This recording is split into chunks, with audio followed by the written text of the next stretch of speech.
All right, this is the final video for section 8.2.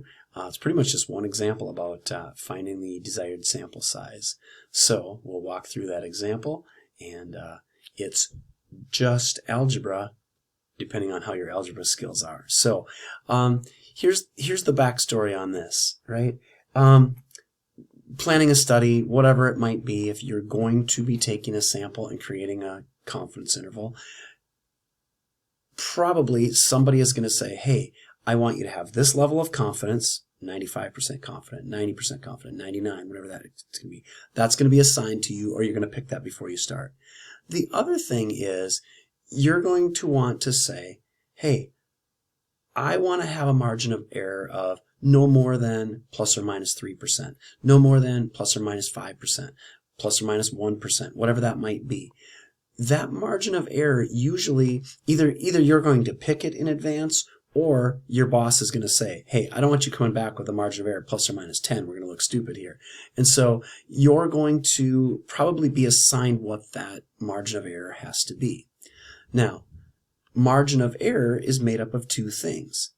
Z star, right? That's the critical value. If someone says, hey, we need 95% confidence, you're going to do an inverse norm. Oh, the Z star for 95% confidence and 95% confidence interval is 1.96. And then this standard error. Well, that's all built around p hat. Well, if you haven't even started your study yet, you certainly don't know what p hat is. So you're kind of stuck. That's the problem. And so we wouldn't be able to do these calculations unless we make some assumptions. And so there's really two different things you could do. The first thing you could say is, hey, remember that we did this last year? Hey, I have a pretty good idea. I think p hat's going to be around there again this year. Or for somehow you know what that's going to be. That's not very likely, to be super honest. How would you know, right? That's why you're doing a confidence interval. So the other thing that we do is we say, all right, worst case scenario. What's the absolute worst this thing could be? What's the thing that would make this number blow up? What's the biggest this number could possibly be? And you can play with it if you want to. It won't take you too long to figure out the biggest way. The way to make this number the biggest is if you use 0.5 and 0.5. If you use 0.25 and 0.75, if you use 0.3 and 0.7, if you use 0.4 and 0.6, no matter what, the biggest you can make this numerator is if we use 0.5. So we assume worst case scenario. What if that thing is that numerator is as big as it can possibly be? Let's use 0.5.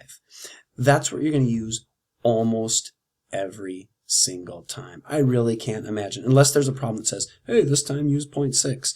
Okay, do it. Otherwise, assume 0.5. And what we're going to do is we're basically going to, since we're going to be told the critical value, and since we're going to assume 0.5 here, really what we're doing is we're solving for n for the margin of error that your boss or whomever tells you to get. All right, so here is a specific example. Two people, oh yikes, sorry about that. Two people are candidates for mayor. You have been assigned to do a survey to say, hey, what percent of people do we think are going to vote for this candidate? So, as you know, you take an SRS of the registered voters in the city. Your boss has told you, you come back here and I want a 95% confidence interval, and I want a margin of error no more than plus or minus 3, right? So I want you to come back and say, hey, we think 54% of the people are going to vote for this candidate with a margin of error plus or minus 3. And so now before you go out, you go, dang, do I have to take a sample of 100 voters, 1,000 voters, 1,000,000 voters? How many do I need? Your margin of error is going to be made up of two things. Z star, the critical value for 95%, and p hat times 1 minus p hat over n, except we don't know p hat yet. We'll know the margin of error, 0.03. We know that z star for 95% is 1.96. That's an inverse norm. We know that we're going to assume that p hat is going to be, worst case scenario, 0.5. The only thing that we don't know is n. And so, here we go. We want 0.03 to equal, what was z star again for a 95% confidence interval?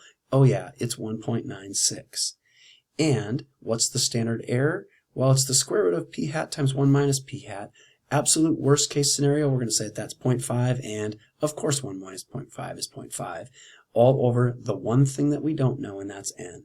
Now, at this point, it's algebra, right? Just algebra. If you're good at algebra, here's what we're doing. We're solving for n here. What n would make this a true statement? Now, I'm going to push back on Mr. G just a tiny bit. Really what we want is we want 0.03 to be greater than or equal to our margin of error.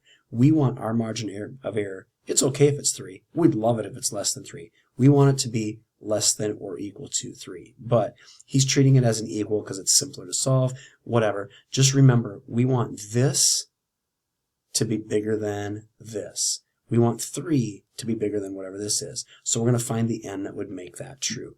So here comes the algebra. If you're good at the algebra, you could stop right now and be done. We're going to go through the steps. The first thing that he does is says, hey, if we want to get this n by itself, we got to get rid of all the other garbage, right? This says 1 point. This is all locked under this radical. So the first thing I'm going to do is I'm going to divide by 1.96. And if you divide that by 1.96 and do it to both sides, because the golden rule of algebra. Now he erases. I wish he would have just canceled here. You can't just erase something, but it cancels. Whatever, same thing. So this is the left side. This is the right side. Now, notice the right side. It's all under one radical. So I'm going to unsquare root it, which of course means the square golden rule says do it to both sides. Now, you could figure out what that is. 0.03 divided by 1.96, and you could square that. We're just going to leave it alone. Don't even touch it. I know, it's some sort of a decimal. I don't really care what it is. I know this is a decimal. If you square a square root, well, guess what happens? Essentially, that cancels out as well. So this thing squared, I don't even care what the decimal is, equals 0.5 times 1 minus 0.5, which of course is 0.5, all over n. Now we're cooking. We're pretty close. We just got to get that n by itself. Now, the n is in the denominator. We don't like that, right? We need the n in the numerator. There's a bunch of different ways that you can do this. Some people treat this as a proportion. I would just say, multiply both sides by n, then divide by this, and that leaves n over here by itself. It's going to be this numerator divided by that. He said, Mr. G says, hey, let's put this over 1. And now we've got these two things times each other equals these two things times each other. And seemingly through magic, you can flip-flop those. Really, I say you're multiplying both sides by n, then you're dividing by this quantity, whatever it is. N equals whatever this is, divided by 0.03, divided by 1.96 squared, whatever that is, right? Now, get out your calculator, and that equals, come on. Now you're just crunching numbers. Be careful of your order of operations, of course, and that turns out to be 1067.1 repeating. Okay? Pause. To make this expression true, we need n to equal exactly 1067 and 1/9. But remember, I want this to be bigger than this. So I need my n to be bigger than 1067.1. Your rules of rounding would say, hey, call it 1067.1. The problem is that would make this just a tiny bit over 0.03. So the takeaway is we always, always, always round up.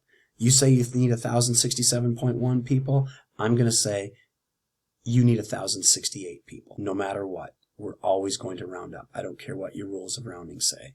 1068, it's always going to round up. If this had been a greater than or equal to sign like it should have been, well, what's bigger than 1067.1? Yep, 1068. Now, if that totally makes sense to you, you can stop watching this video because that's everything you need to know. What he's going to do next is he's going to say, hey, what if we didn't use 0.5? What if we used something different than 0.5? What would have happened then? If you need to convince yourself that sometimes, or that it's best to use 0.5, keep watching this. It's an example.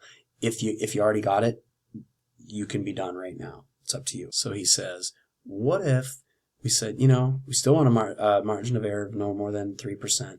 We'd still divide by 1.96, but he says, what if here, instead of using 0.5 and 0.5, we had used, what if he says, in this step right here, instead of 0.5, what if we had used 0.3? Then 1 minus 0.3, of course, would be 0.7. It's still over n.